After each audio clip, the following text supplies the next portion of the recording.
Bon mercredi. Il y a un événement criminel qui s'est produit la nuit dernière sur le chemin Saint-Louis à Labbé vers 3 heures du matin. Les policiers ont d'abord été appelés à se rendre sur place en raison d'un véhicule qui était en feu.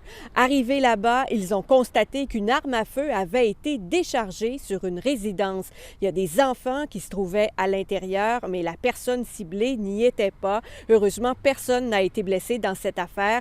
C'est la même maison qui avait été ciblé par des coups de feu il y a un peu plus d'1 an. L'individu en question, celui qui était visé, a d'ailleurs vu son commerce incendié l'an dernier.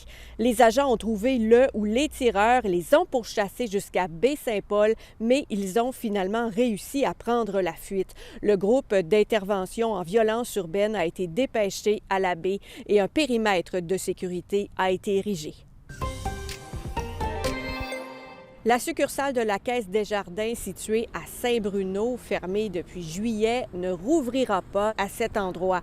Je vous rappelle que ce sont des infiltrations d'eau qui avaient forcé la fermeture du bâtiment parce que la structure était trop menacée. La Caisse confirme maintenant que l'édifice ne peut plus être utilisé.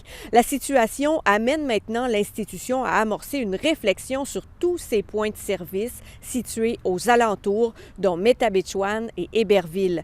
Desjardins veut réévaluer les services qu'elle donne à ses membres. Pour l'instant, il n'y a pas de délai identifié pour cette réflexion.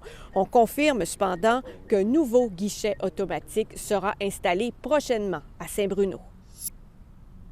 L'homme d'affaires et candidat à la mairie de Saguenay, Luc Boivin, a fait un dernier point de presse ce matin à l'approche du scrutin du 2 novembre. Il en a profité pour présenter ses derniers engagements. Il souhaite que Saguenay devienne la métropole nordique de l'Est du Canada. Il entend miser sur la santé, l'activité physique, mais aussi la santé psychologique. L'art et le sport sont des outils pour y arriver, selon lui.